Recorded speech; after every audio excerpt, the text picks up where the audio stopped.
हे आरोप मी Shri JB grain dealer असोसिएशनचे अध्यक्ष श्री अनिल गुलाबचंद गुप्ता याच्यावर सरासर करत आहे। हे साडे पोषण आहाराचे माल 1400 रुपये 10 टनाचे भाड्याने घेऊन ते माल साऊथ आफ्रिकेला त्याच्यामध्ये संपर्क गाड्या ते पाठवत आहे महिन्याला। याचे त्यांचे भिवंडीचे जे गोडाऊन त्याच्या इन्क्वायरी करून त्याचे सीसीटीव्ही फुटेज काढून सर्व प्रसिद्ध होणार आणि जे आपल्या साडे पोषण आहाराचे जे साडे आहे व महिला बचत गट आहे त्यांचे सीबीआय इन्क्वायरी करा, त्याच्यामध्ये सर्व सिद्ध होऊन जाणार। यामुळे आम्ही सांगू शकतो 1400 रुपये भाड्यामध्ये परवडणारच नाही। त्याच्या अगोदरच्या 2023च्या ट्रान्सपोर्टेशनचा भाडा घेताना फक्त 3700 रुपये होता। आता 2026 मध्ये जे घेतलेलं आहे टेंडर त्याच्या भाडा 1400 रुपये कसं आहे। 4500 रुपयाच्या भिवंडीचे मुंबई पोर्ट डिझेल आहे, 14000 रुपये गाडीचे भाडे आहे, 9500 रुपये खर्च आहे। ते आमच्या ट्रस्टला 7500 रुपयाचे लॉस होत आहे। कोण भरून देणार? अनिल गुप्ता काय पॉकेटमधून टाकत आहे का पैसा? ते आमच्या ट्रस्टला लॉस होत आहे।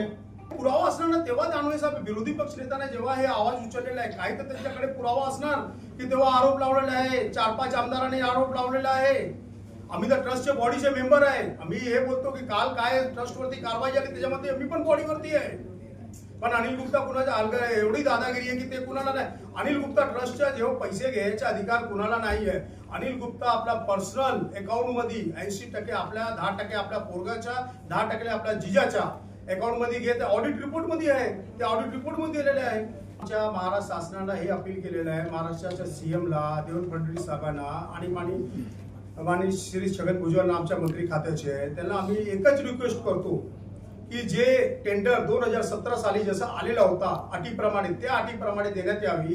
हे जे अटी नंतर टाकण्यात आलेलं आहे 2023 ला की जे ट्रान्सपोर्टर सध्या कार्यरत आहे त्याला 3 वर्षाचा अनुभव ज्यांना आहे तेच टेंडर भरू शकणार, ते अटी काढण्यात यावे। याच्या मूळ कारण आहे की जे आपला टेंडर भरला कार्यरत त्यांच्याचकडे असणार 3 वर्षाच्या कार्यरत 3 वर्षामध्ये कोण आले ना आणि 3 वर्षाच्या मुदत संपून पण 8-9 महिने झालेले आहे ते त्यालाच एक्सटेन्शन द्यायला दुसरा बाहेरचा माणूस होऊ शकणार नाही। हे सर गोल आहे। जे टेंडर आज माल उचलत आहे 5 रिजनचे एमआरचे जेवढे 5 रिजनचे हे सर्वांवरती एफआयआर झालेले आहे, सर्वांची कंप्लेंट झालेली आहे।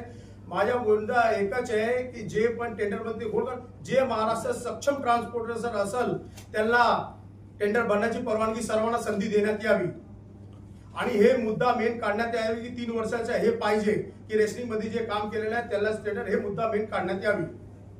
मेन मुद्दा आमचा हे आहे।